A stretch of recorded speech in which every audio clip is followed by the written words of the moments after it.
রাজধানীর তেজগাঁও ডিভিশনে র্যাব ২ ও ট্রাফিক পুলিশের যৌথ অভিযানে অবৈধ অটোরিকশা জব্দ করে ডাম্পিংয়ে পাঠানো হয়েছে। বিকাল ৪টার দিকে ফার্মগেট পুলিশ বক্স হয়ে বিজয় সরণি রোডে বসানো হয় এই চেকপোস্ট। গাড়ি স্যার ধরছে এই সাইডে আসছে দেখে স্যার চলে তো সরকার যাওয়ার পরে তো গাড়ি সব দিকেই চলতেছে। সরকার যাওয়ার পরে চলে সব দিক দিয়ে চলে, বিজয় সরণি দিক দিয়ে আগের সবই গাড়ি, অটোর অভাব নেই। চেকপোস্টে থামানো হয় বাইক, অটোরিকশা, কার, ট্রাক সহ বিভিন্ন গাড়ি। প্রতিটি গাড়ির কাগজপত্র যাচাই বাছাই করে দেখা হয় বৈধতা। এ সময় ট্রাফিক পুলিশ ২টি অবৈধ অটোরিকশা, একটি মোটরসাইকেল আটক করে। অবৈধ গাড়ি আটক করার পাশাপাশি বিভিন্ন অনিয়মে একাধিক মামলাও দায়ের করা হয়।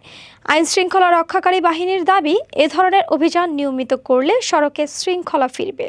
গাড়িটা হচ্ছে আমাদের ধরছে, কিন্তু আমাদের কাগজপত্র সবই ঠিক আছে, কিন্তু পরবর্তীতে আমাদের বিরুদ্ধে মামলা হয়েছে 2 সিটের জায়গায় আমাদের এখানে 3 জন বসা। কিন্তু আসলে 3 জন বসার কারণ আমরা বারবার তাকে বলছি। আমি হচ্ছে মূলত নতুন, এই ভাই হচ্ছে পুরনো স্টাফ, ইনি একটু অসুস্থ, যার কারণে হচ্ছে আমাকে নিয়ে আসছে ডেলিভারি দেওয়ার জন্য। চেকপোস্টে উপস্থিত চালক ও পথচারীরা এ উদ্যোগকে স্বাগত জানিয়েছেন।